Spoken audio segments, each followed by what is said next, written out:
जो मरने वाला व्यक्ति है वो अनशन व्रत करे, अर्थात भोजन आदि बंद कर दे। भोजन बंद कर देगा तो उसका लाभ है, क्योंकि अगर वो कुछ दिन पहले से ही भोजन को त्यागना शुरू कर देगा तो धीमे धीमे उसके शरीर का पूरा मल बाहर निकल जाएगा। वरना जरा सी भी गलती हुई तो उसी मार्ग से उसके प्राण निकलेंगे। प्राणों के निकलने के जो मार्ग हैं वो हमारे शरीर के छेद हैं, लेकिन एक छेद यहां पर है जिसको ब्रह्मरंध्र कहते हैं। इससे योगियों के, संतों के, दिव्य जनों के प्राण निकलते हैं। तो कौन के कैसे निकलें, इसकी तैयारी भी कैसे की जाए। प्राणों को निकालने के पहले मनुष्य को अनशन व्रत पे चले जाना चाहिए और विरक्त द्विज मात्र को आतुर संन्यास लेवे। एक तरह से जैसे कुछ मेरा नहीं है इस बात को मान ले। जो कंठ में आए हुए प्राणों के समय भी मैंने संन्यास लिया है ऐसा कहता है। कंठ में प्राण आ रहे हैं और अगर वो व्यक्ति ऐसा कह रहा है कि मैंने संन्यास लिया है, वो मरकर विष्णु लोक को चला जाता है। अब देखिए, अभी हम कथा श्रवण कर रहे थे कि कैसे कैसे इन लोगों ने, आप लोग कथा सुनते ना, वो राजा था, राज्य किया, बाद में वो वन को चला गया। सुनते, एक राजा था, फिर उसने आखिरी में वन को चले गए, लगभग सुनते। आप विचार कीजिए, एक राजा जिसके पास पूरी पृथ्वी का राज्य है, पूरी पृथ्वी का सारे खनिज का सब कुछ, पूरा धन, क्या नहीं है उसके पास। हम पे थोड़ा सा है, उसमें हम इतरा रहे हैं। उसके पास पूरी पृथ्वी का राज्य है और व्यक्ति आखिरी में उसको छोड़कर वन में जाता है, और हम ये चवन्नी अठन्नी छोड़ के नहीं जा पा रहे। हम सोचो उसमें भी फंसे हुए हैं, क्योंकि हमने शुरू से उसकी तैयारी नहीं की।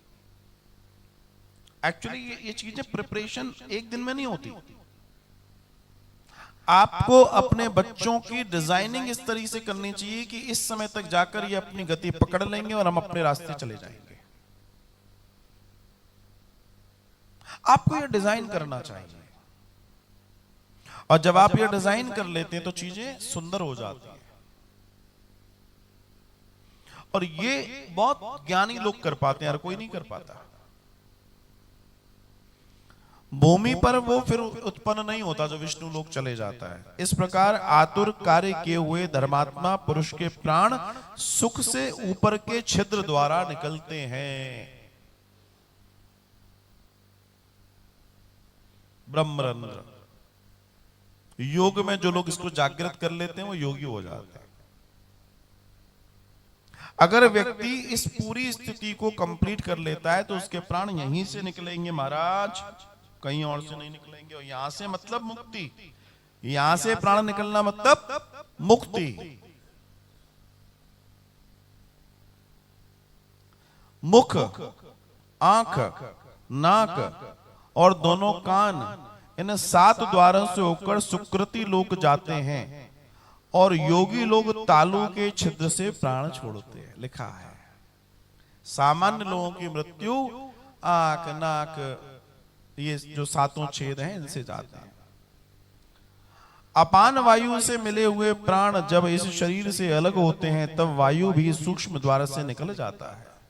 इस प्रकार काल से आहत शरीर ईश्वर रूपी वायु से निकलकर जाने पर निराधार वृक्ष के समान गिर जाता है। प्राणों के छूटने पर शरीर चेष्टाहीन, जुगुप्सित, अस्पृश्य, शीघ्र ही दुर्गंध युक्त तथा निंदक हो जाता है। प्राण निकले और सारा मामला खत्म। तुमने कितने चंदन के लेप करे हो, तुमने कितने सुगंधित इत्र लगाए हो, तुमने कितनी डीओ यूज किए हो, तुमने कितनी मसाजें कराई हो, महाराज सारा फेल। क्योंकि प्राण ही थे जो उनको साधे हुए थे। प्राण निकले और शरीर सड़ा, और जिनको तुम कह रहे थे मेरा मेरा मेरा मेरा बेटा बेटी चाचा चाची ये वो कह रहे हैं अब इसको जल्दी बाहर निकालो, सड़ रहा है ये, जल्दी लाओ सामग्री, उठाओ इसको, बनाओ इसकी पालकी। सोचो एकदम दर्शन बदल जाता है पूरी दुनिया का। कुछ देर पहले जो आपके लिए रो रहे थे, जो आपके लिए चीख रहे थे, जो आपके लिए चिल्ला रहे थे, अब वो कह रहे हैं जल्दी करो। क्यों? क्योंकि रिश्ता प्राणों तक का था। प्राण थे तो शरीर जिंदा था, और जिंदा था तो वैल्यू थी, मर गया नो वैल्यू। अब फिर भी हम नहीं समझ पा रहे इस बात को। हम जिंदा हैं तब तक ही सारे रिश्ते नाते सारी चीजें हैं, मरने के बाद कुछ नहीं है तो काहे को टेंशन लेते हो? जीते जी मुक्त हो जाओ, जीते जी अपने आप को मुक्त कर लो, सबसे सम व्यवहार कर लो। मैं एक सन्यासी हूं ये सोचकर रोज अपने जीवन को जियो। आपको एक बहुत अच्छी प्रक्रिया बताता हूं। आप रोज अपने आप से बात कीजिए एकांत में बैठ के। मैं एक पवित्र आत्मा हूं, मैं सर्व मुक्त हूं, मैं सन्यास की ओर जा रहा हूं, जा रही हूं। बस इतना सा, इतनी प्रैक्टिस कीजिए। आप देखना 4 से 6 महीने में आपको विरक्ति आ जाएगी। और एक बार दर्शन बताता हूं। आप लोग कहते हैं ना, नहीं भाई इच्छा तो होती है पर संसार जो है मोह है, मोह से छूट जाए। गुरुजी ये बता दो, मोह छूट जाए, बड़े परेशान है मोह से। कई लोग मुझसे कहते हैं कि मोह छुड़वा दो, मोह से बहुत परेशान है।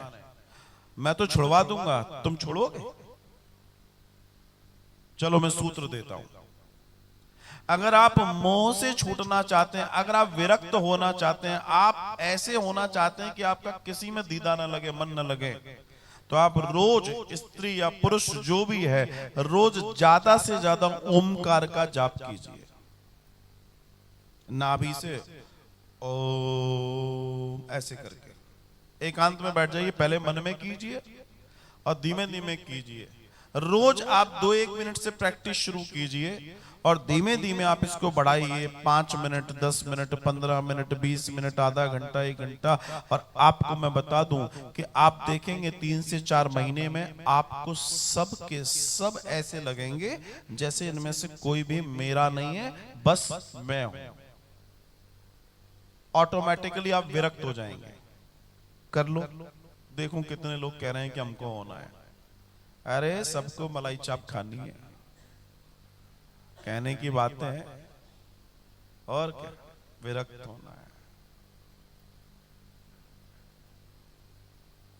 बोलो राधे राधे। लेकिन अगर होना है तो ये 2 दर्शन मैंने बता दिया, अगर आप इसको करते हैं तो आपको समझ में आ जाएगा। आप अपने आप न्यूट्रल हो जाएंगे, आपको किसी से मोह नहीं रहेगा, मोह से बच जाएंगे आप। कहानी खत्म। क्यों बोला जाता है ओंकार महिलाएं ज्यादा नहीं करेंगी? इसलिए कि विरक्ति आ जाएगी। सब रोएंगे, मम्मी कहां जा रही हो, पत्नी कहां जा रही हो, तुम कौन? इसलिए मना किया है। नहीं पता पड़ा कि शहर खाली हो गए, तीर्थों में भीड़ हो गई, तो पता पड़ा वही अच्छे हैं।